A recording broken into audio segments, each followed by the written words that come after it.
FIS 120.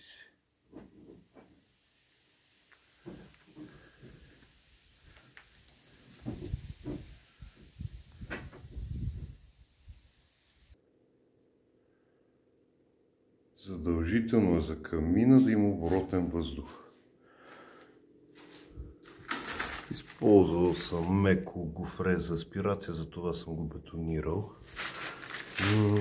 Ще има и тапа.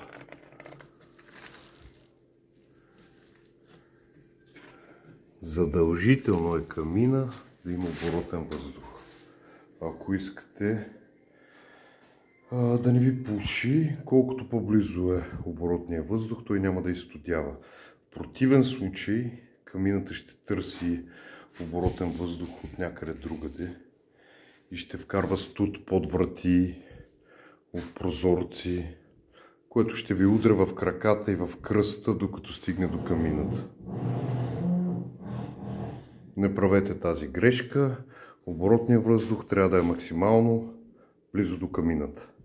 По принцип, като правя нова камина, се слага от двете страни, тук и тук. Но тази в момента я преправям, затова предпочитах да го сложа долу. С пожелание за хубав ден.